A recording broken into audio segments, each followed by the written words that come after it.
Nyata geningan supatati ilmu maung teh ayeuna jadi kanyataan. Sabab jelas kabandungan ku diri aing anu jadi anak anu kakarudalihirkeun teh bet kieu kaayaan anak geningan.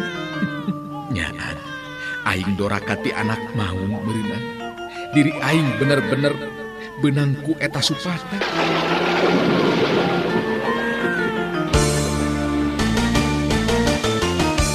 RMG Radio Network gawe bareng jeung DSK 103,2 FM, DSP 1188 AM Stereo, DSS 102,1 FM, Gita 85,4 FM, midangkeun serial dongeng Sunda Si Belang. Anak king jimat awakin nu jadi tilam ka eling Bapa henteu boleh ngapi ngajarin beranjeng peuting Si Belang.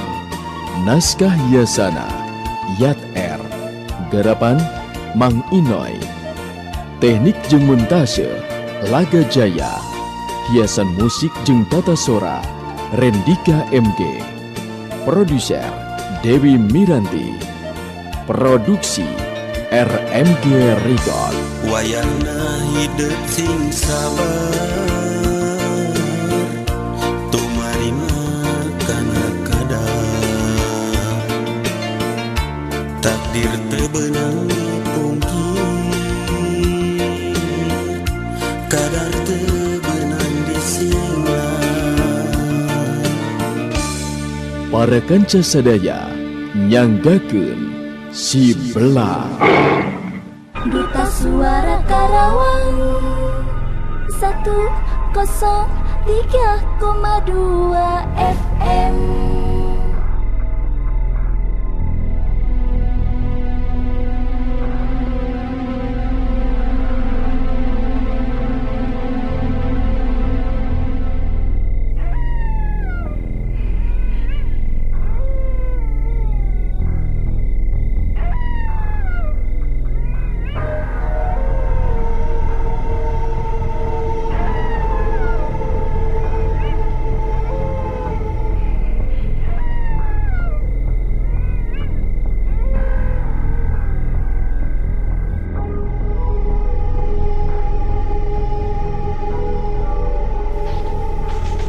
Celana, cileng, celegedeng. Nilawati dina waktu harita, pancuk dina tangtungan anak langsung, mancuk di hareupeun jirim anu anyar datang. Pugu be, eta jirim anu anyar datang teh kageteun katingali tina riuk beungeutna anu pikasieun. Sabab di hareupeunana geus ngajanteng nangtung wanoja anu geulis rupa. Memeh jirim anu anyar datang nyarita Nilawati. Geus langsung dina waktu harita miheulaan nyarita. Saha Andika kisana? Naon maksud jeung tujuan pangna datang ka ieu petempatan? Atawa memang Andika anu salila ieu nemparkeun mamala ka pangeusieun pelemuran? Teuneng ludeung, taya kakeueung sikep jeung caritaan Nilawati waktu harita. Jirim anu pikasieun teh neuteub seukeut ka Nilawati. Untuna anu nyenghol narolol keluar bet galede beuki nambahan goreng patutna kana rupa eta jirim. Kadenge eta jelema teh nyarita sorana ngandung geteran sima anu mokaha.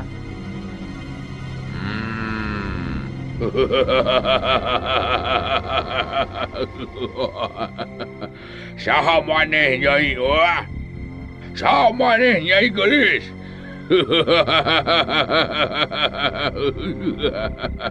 Kula si setan kahyangan memang haja kalebah dia datang sabab dia imah aya anu bakal jadi korban. Korban pikeun kasampurnaan ilmu kula. Anu geulis wanian ngahadang di hareupeun akang. Nilawati Yakin ayeuna mah eta jalma teh anu ngakukeun setan kahayangan? Jelas ngaku memang anu salila ieu nebarkeun mamala ka pangeussi eta pilemburan. Oh, jadi Andika setan kahayangan anu neangan korban parawan-parawan teh nya. Hebat, boga ilmu kalaka dipake ngakaya batur, ngakaya ka sesama. Terus terang, kuring si Nilawati teu bisa ngantep kana tindakan Andika seperti kitu setan kahyangan. Setan kahyangan panonna beuki bolotot, kageteun meureunnan ningali sikep jeung ngadenge caritaan Nilawati seperti kitu.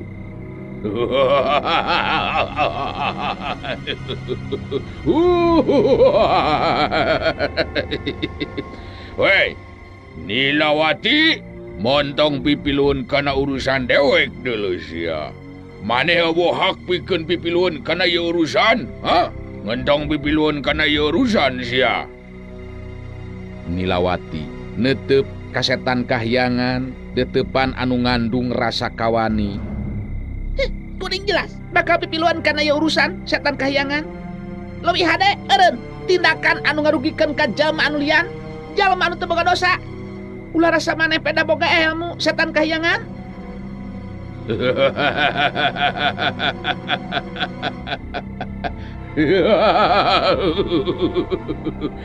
Wah, lamun dewek masih keneh rek tetep ngalakukeun tindakan luyu jeung karep kahayang aing, mana rek kumaha Nilawati, ha? Nilawati maju salengkah ka hareup terus nyarita deui. Lamun memang kekeh rek neruskan tindakan seperti kitu, jelas kuring moal cicingan setan kahyangan. Upama salila ieu eueuh anu wani ngalakukan tindakan ka Andika. Nya ayeuna ye kuring jelemana anu bakal ngalakukan tindakan ka Andika setan kahyangan. Sikap jeung caritaan Nilawati jelas ngandung panangtang. Pikeun setan kahyangan mah pugube jadi beuki panasaran hatena ningali kawani Nilawati seperti kitu. Wah, maneh bener-bener bosen hirup sia, ha Nilawati? Wani ngomong seperti kitu sia Kang aing, ha? Si setan kahyangan. Mun kitu mah maneh bakal jadi panghalang sia leuleuk. Jelas kuring anu bakal ngahalangan karena setiap tindakan Andika anu ngarugikeun ka sesama setan kahyangan.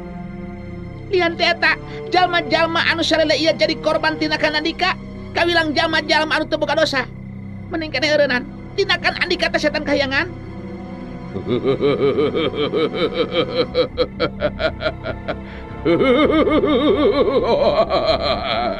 Wah, ngentong boroning maneh Nilawati. Sanajan Dewati kahyangan paribasana, moal bisa deuleu ngahalangan kana karep jeung tindakan aing sia. Komo ieu maneh ukur awewe sia.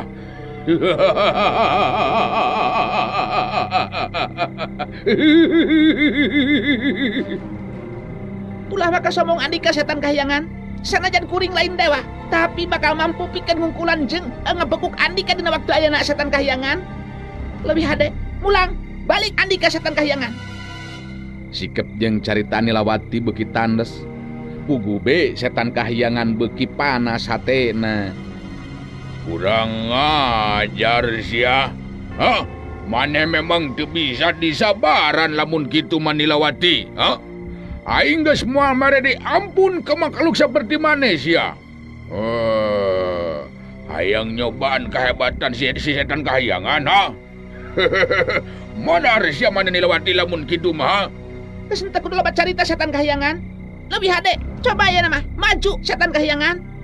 Hayang nyaho, tapi kan ka mana kehebatan setan kahyangan anu dipikasieun teh? Sok, maju setan kahyangan. Setan kahyangan geus teu bisa nahan deui amarahna. Ngagerem bari satarusna ngagajel ngeluncat. Sanajan awakna jangkung gede, tapi tetela. Sanggeus naluncat mah bet siga anu ngalayang bangun anu hampang.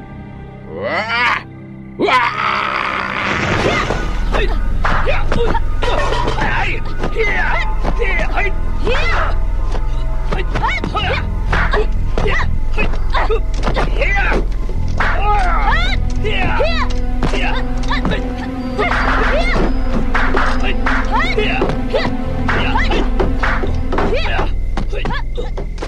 Panarajang anu dilakukan ku setan kahyangan kabilang garang jeung bayangan ramo-ramo leungeunna anu raranggoas jeung heuras mangrupa cakaran anu ngabahayakeun kana anggota badan anu jadi lawan.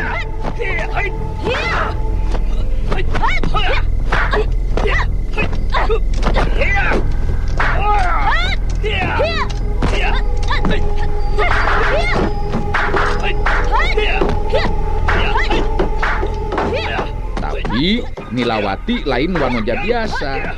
Elmu ti Mbah Jalujug anu jadi akina geus mampu diyakinkeun sanajan tacan sapinuhna. Sadar kana kaayaan bahaya panarajang lawan, Nilawati harita ngimbangan kecepatan gerak lawan ku elmu pangenteng badan. Tacan wani Nilawati dina waktu harita ngadu kekuatan tanaga lapisan.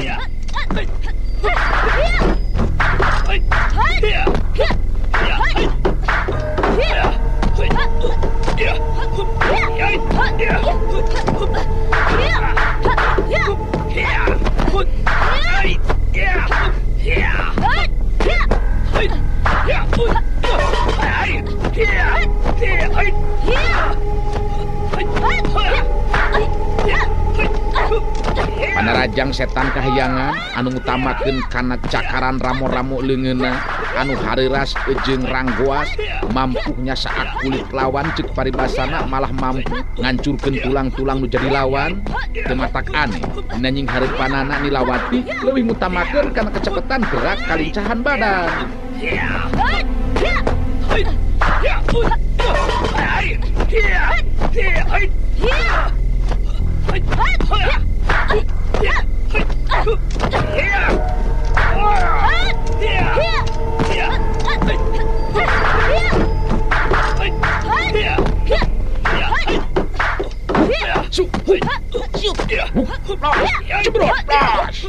Celat. Sababaraha kali panarajang setan kahyangan henteu keuna kana sasaran sabab jirim lawan lingas teu beda ti kalangkang. Setan kahyangan kawilang kaget oge ningali kana kamampuhan lawan seperti kitu. Runtuyan panarajangna tetela teu bisa mampu keuna kana sasaran.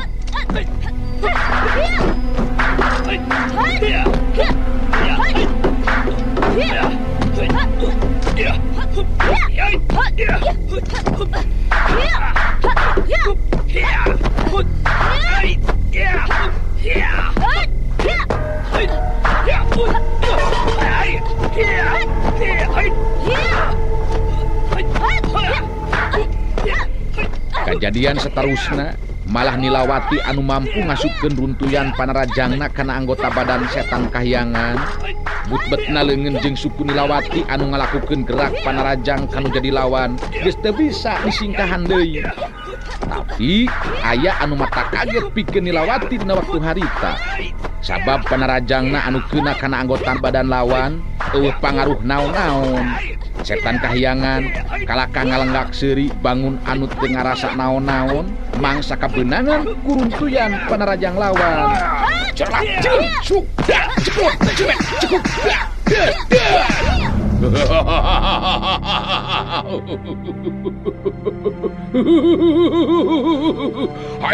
Hayo keluarkeun kabeh ilmu jeung tanaga maneh sia Nilawati ha.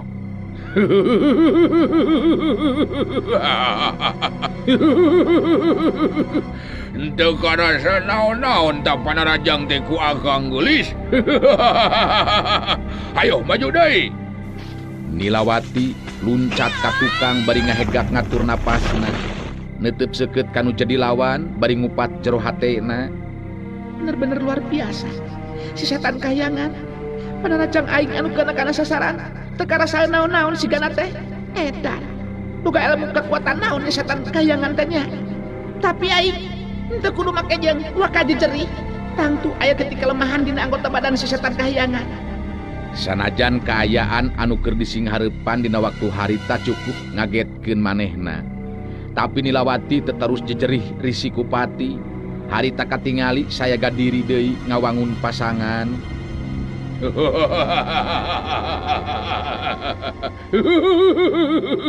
Rek kumaha maneh ayeuna Nilawati ha? Gara ketrukun sia sakabeh ilmu jeung kakuatan maneh. Ha? Ilmu anu kuat Nilawati. Sabab Panarajang anu bieu mah teu karasa naon-naon ku dewekna oge oi.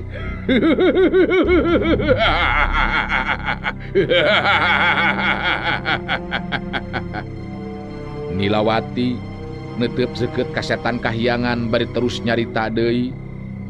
Kita kudu waka sombong Andika setan kahyangan. Masih keneh aya waktu pikeun kuring ngabuktikeun diri, ngabasmi tina lakukan kejahatan Andika dina waktu ayeuna.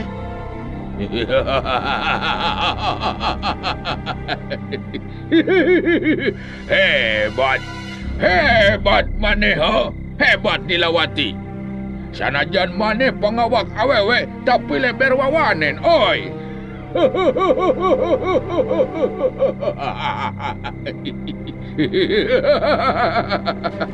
Hebat oi.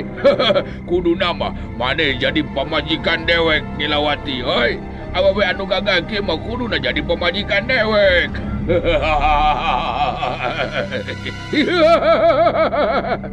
Mentong loba carita sia ieu. Tadah.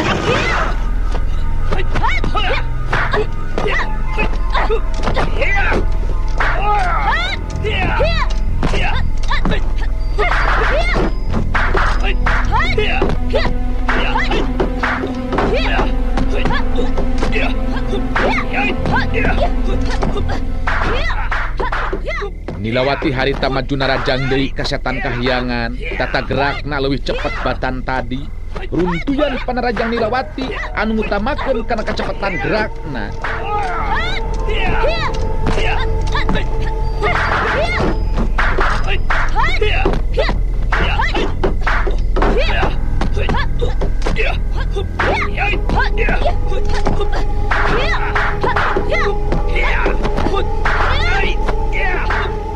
Harita geus teu bisa diimbangan jeung dibendung ku setan kahyangan keuna deui bae runtuyan Panarajang Nilawati kana anggota badan setan kahyangan.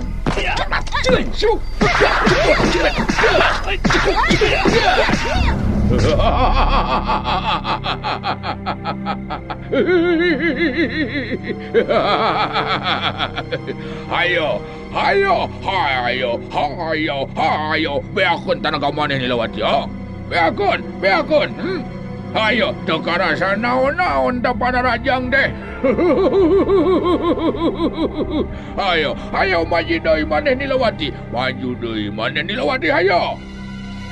Nilawati mundur ka tukang sababaraha lengkah. Ngarahuh jero hatena sabab runtuyan Panarajangna tetelat taya pangaruh naon-naon pikeun anu jadi lawan. Nyata boga ilmu setan ya jelema teh. Panarajang aing teh pangaruh naon-naon pikeun anu jadi lawan. Cilaka lamun kaya kieu mah ya. Bawa diri aing moal mampu mungkulan ieu anu jadi lawan dina waktu ayeuna ya. Nilawati mimiti kaentepan ku perasaan sabil hatena. Sabab geus jelas kekuatan daya tahan lawan di luar dugaan. Setan kahyangan dina waktu harita luncat mundur ka tukang. Satarusna setan kahyangan nyidakapkeun dua leungeunna. Beda siakna karasa ku Nilawati mangsa setan kahyangan ngalakukeun sikap seperti kitu. Nilawati tacan wani ngalakukeun tindakan naon-naon, sedengkeun setan kahyangan dina waktu harita ngarapal elmuna. Awakna katingali ngageleter. Lalaunan dua dampaleungeunna dibuka ka gigir. Kajadian saterusna mata kaget pikeun Nilawati sabab harita jirim setan kahyangan jadi 5. Aya 5 urang jirim setan kahyangan dina waktu harita anu narangtung ngajajar. Malah teu lila kadenge 5 anana saleuri ngajadikeun bingung jeung ngageter hate Nilawati dina waktu harita.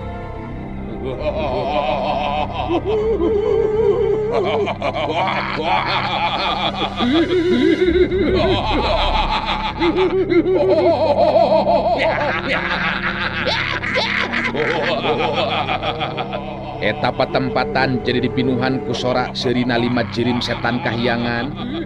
Teu lila salah saurang di antarana nyarita.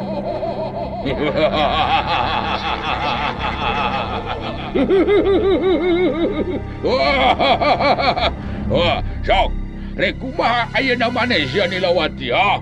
Rek kumaha sok? Ketrukeun ilmu jeung kakuatan maneh Nilawati ha? hayangnya ho. Bambun dah siamane ngungkulan si Akang, ha? Ayo, mending kene milu jeung si Kakang, ha, Nilawati? Ha? Jeung meak-meakeun tanaga anu teu puguh mah, oi.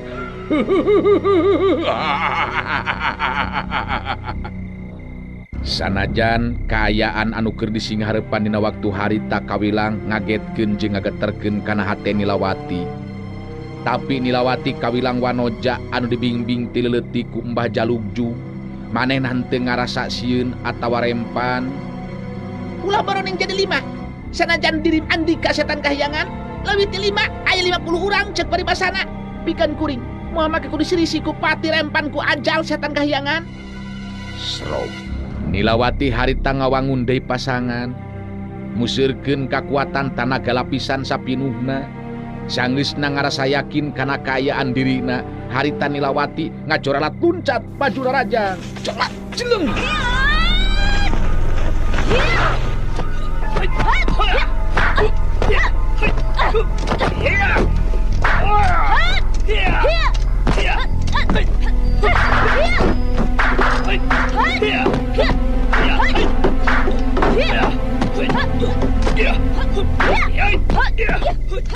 Nilawati gerakanana cepet nakerana jojorelatan lir upama kalangkang. Panarajang ti Nilawati bangun anu ngahajah teu disingkahan ku jirim setan kahyangan dina waktu harita.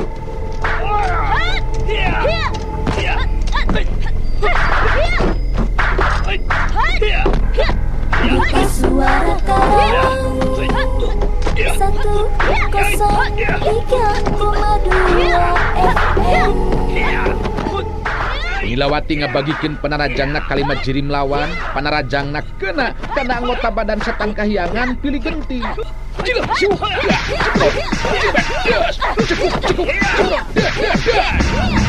Tapi panarajang Nilawati sanajan kena kana sasaran tetep taya pangaruh naon-naon pikeun nu jadi lawan. 5 jirim setan kahyangan kalah kasaleuseureun, panarajang Nilawati teu karasaeun naon-naon.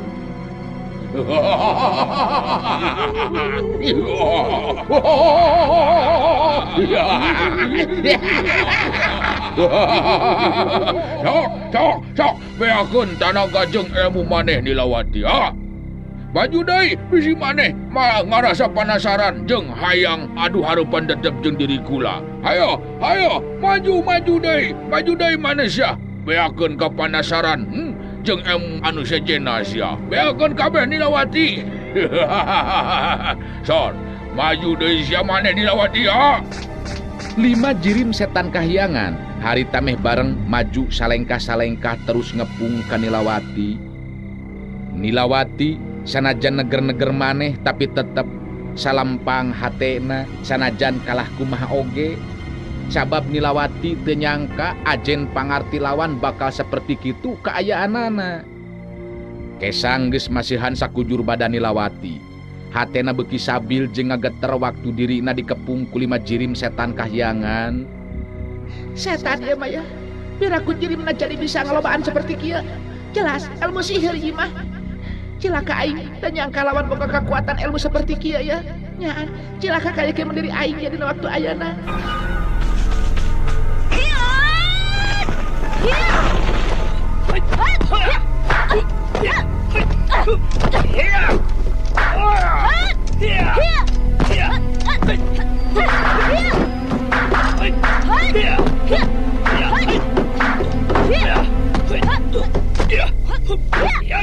Tarung anu lumangsung beuki ragot dikepung ku 5 lawan Nilawati henteu sentar hatena.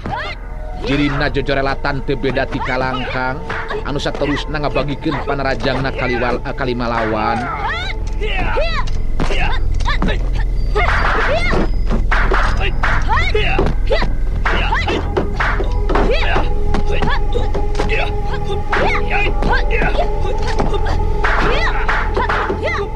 Tapi seperti kejadian tadi deui bae. Satiap runtuyan panarajang anu dilakukeun ku Nilawati tur keuna kana sasaran tetep teu karasaeun naon-naon.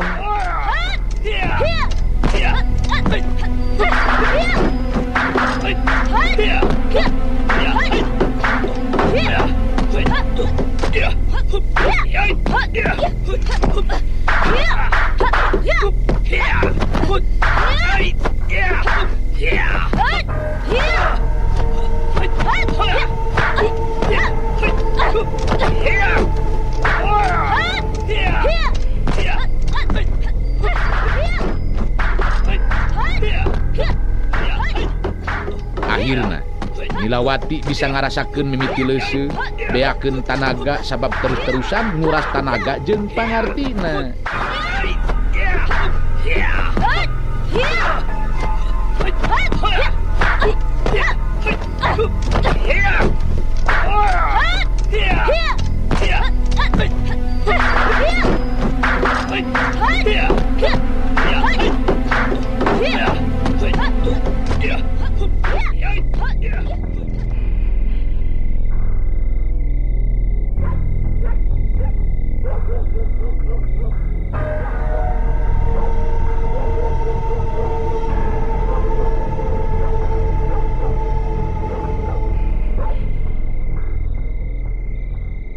Caturkeun Mang Obel, anu aya di jero imah harita bisa ngadenge sora anu seuri tur matak pikasieun, oge sorana Nilawati sanajan teu pati jelas ngajadikeun Mang Obel teu ngeunah cicing jeung panasaran. Aing tadi dicarek ku Nyi Mas Nilawati ulah tepikeun ka kaluar ti ieu imah yeuh. Tapi lamun tepikeun ka teu nyaho naon-naon teh anu tumiba ka Nyi Mas Nilawati piraku aing rek cicing. Rek cicing kitu bae. Teu bisa aing. Teu bisa cicing kitu bae. Menjadi penasaran yeuh. Penasaran hate aing. Hayang ningali aya kajadian naon di luar yeuh. Sarta kumaha ayeuna kaayaan Nyi Mas Nilawati. Tadi didengena mah bet siga anu keur paloba-loba carita nilik dina sora jeung seurina mah jelas lalaki anu datang teh nu seurina mah. Aduh, nya mending keneh keluar keluar ti imah yeuh. Hayang ngabuktikeun ku padon sorangan yeuh. Mang Obel akhirna nangtukeun sikepna. Manehna teu bisa terus-terusan cicing di jero imah. Hayang nyaho aing rek keluar tetep henteu tenang ieu hate aing. Hayang ningali kaayaan Nyi Mas Nilawati Mang Obel akhirna keluar ti jero imah.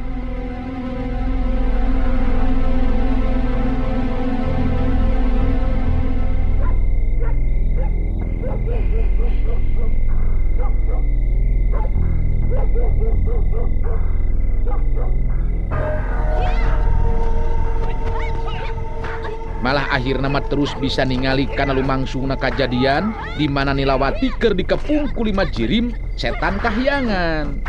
Mang Obel meh henteu percaya kana panenjona. Sabab anu ngepung Nilawati kawilang 5 jirim anu sarua sagala rupana.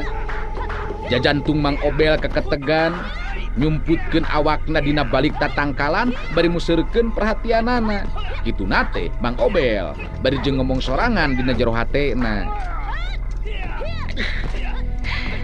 Teu salah kitu ieu panenjo aing teh yeuh. Aya 5 urang musuh anu sakitu pikasieunna ngepung ka Nyi Mas Nilawati. Tur sarua segala rupana. Barang pakena betul lumrah jeung jelema biasa geuningan tuh.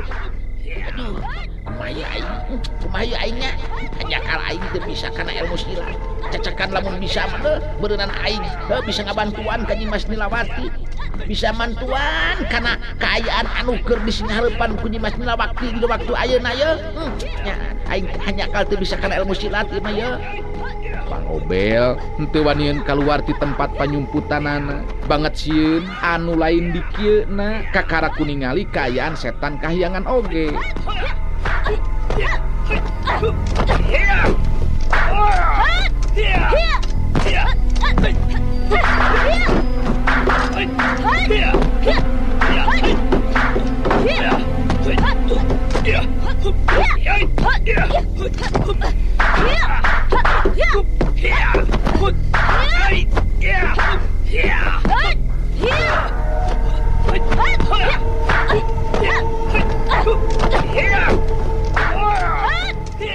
Sedengkeun kaayaan Nilawati dipilila beuki Katara kawalahan jeung leuseuh beakeun tanaga. Cilaka. Aing cilaka ya. Leles beakeun tanaga ya mah ya. Nyaan, moal mampu neruskeun lumakuna tarung nya kaya kieu mandiri aing dina waktu ayeuna.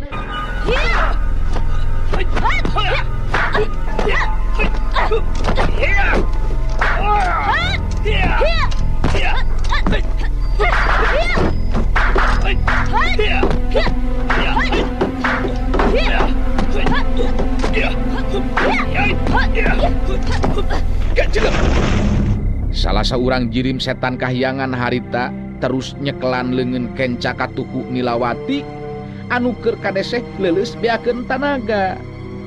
Karasa ku Nilawati mangsa manehna barontak hayang ngaleupaskeun cekelan lawan lir upama anu kasetrum sakujur awakna ngageleter.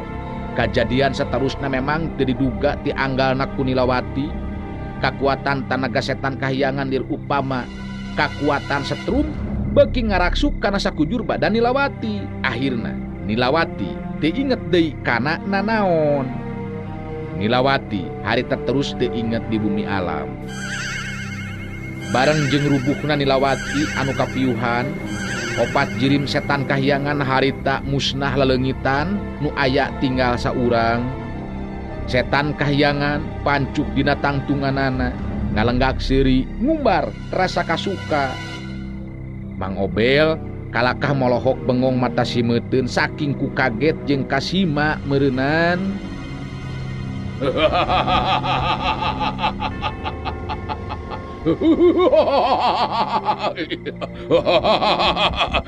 Dasar memang maneh kudu dibawa ka pasir mayit.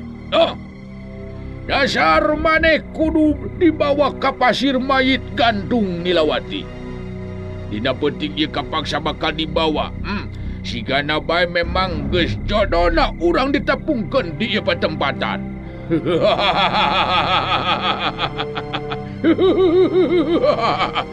Guru aing Nini Sari Langit geus bisa dipastikeun suka jeung bunga hatena sabab pasir mayit gantung bakal nambahan pangeusina di mana ieu anu ngaran si Nilawati bakal jadi pamajikan aing. Jadi pibaturan hirup aing ieu jelema nu ngaran si Nilawati.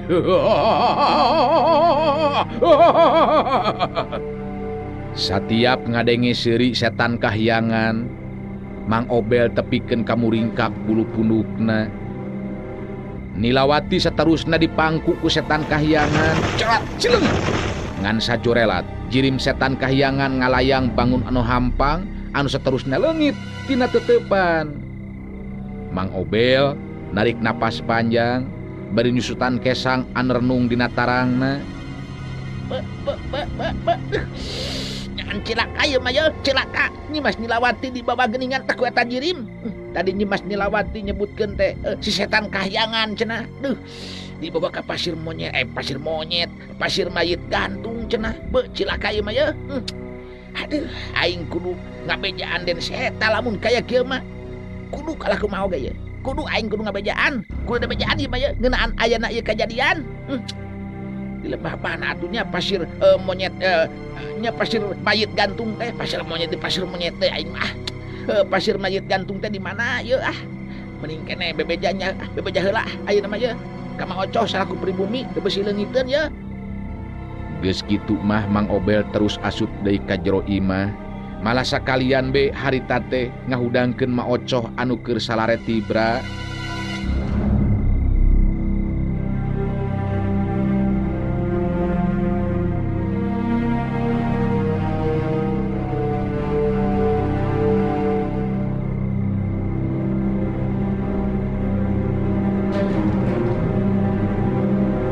Duta Suara Karawang 103,2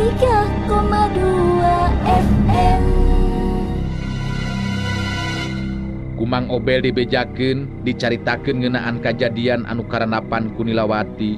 Pugu be Mang Ocoh jeung Nyi Ecin anu jadi anakna Pada rambisak cerik sabab milu bingung jeung sedih ngadenge Nilawati dibawa ka pasir mayit gantung ku setan kahyangan. Kadenge Mang Obel anu cumarita. Tah, jadi kitu mah Ocoh. Aya alusna kuring tadi ningali kana naon kitu teh lumangsungna kajadian. Kajadian anu di luar dugaan kuring. Aduh, nyaan je. Jadi kuring bisa nyaho, Mak. Karena kejadian anu lumangsung tadi di luar. Nyimas Nilawati, kitu tah dibawa ku eta jirim. Ngan ieu kejadian teh kudu buru-buru ditepikeun ka Den Seta mah. Jelas kudu dibejaan Den Seta mah. Bisa arep-arepeun. Jadi ari Nyi Ecin mah selamat ieu mah. Ngan Nyimas Nilawati ieu ayeuna dibawa mah. Ma Oco bari jeung Rambisa ku Cipanon harita nyarita dumareuda. Kumaha atuh bet jadi kieu kajadian anak teh Jang Obel. Karunya be ku nasibna Nyimas Nilawati anu dibawa ku setan kahyangannya. Dadah teuing. Jadi kudu kumaha atuh? Urang nulunganana Jang Obel. Nyi Ecin oge milu mairan caritaan. Aya abdi salamet. Bet anu bela ka urang geuningan. Ayeuna jadi korban mah. Sedih jeung nalangsakeun diri urang dina waktu ayeuna. Kumaha tuh pipitaeunana atapi pipitaeun urang dina waktu ayeuna ye. Mang Obel ngabagikeun paneuteup-na ka Ma Ocoh jeung Nyi Ecin. Teu lila Mang Obel terus nyarita deui.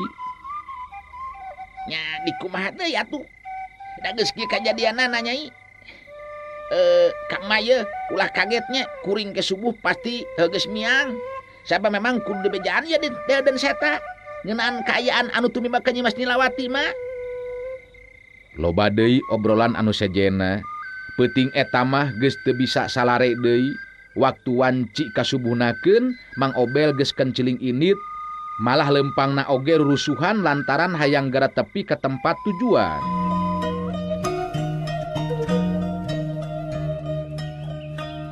Henteu kacatur di jalana, gancangna carita jauh hamo burung cunduk anggang hamo burung datang. Mang Obel tepi ka imah Nabah Ados. Kadatanganana dibagiakeun ku anu araya di imah ka asup Seta. Seta anu keur ngobrol jeung Abah Ados katut pamajikanana harita terus langsung nanyakeun ngeunaan kaayaan Nilawati. Bah Ados anu kadenge dina waktu harita cumarita. Lain. Nagis panggih jeung Nyimas Nilawati Jang Obel. Jeung meninga hega kitu geuningan siga anu ngemu kareuwas geuningan. Rurusuhan deui aya naon ieu teh Jang Obel? Ambu Ados milu mairan caritaan. Tuguhnya disidik-sidik bet siga anu keur bararingung. Aya naon Jang Obel? Panggih jeung Ki Ampu teh, pangin teu? Karunya ieu ku Den Seta meuni geus keseleun geuningan ieu. Mang Obel geus teu laleda.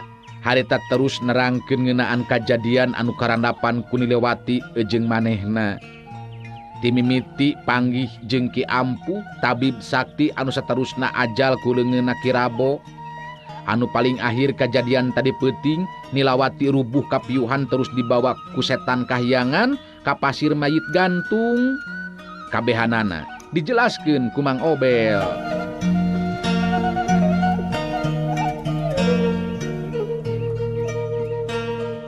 Kabehanana ngabandungan kalawan daria nakeranan kana guaran ti Mang Obel. Teu lila Mang Obel mungkas guaranana di barung jeung rumahu. Tah kitu bah. Den Seta Mang teh terus be ieu teh ngabujang ka dieu maksud Mang mah. Den Seta memang kedah uninga kana ieu kajantenan. Da eta atuh. Ku aya-aya be. Bet ngambah ka eta lembur akhirna jadi ngalaman seperti kitu dah.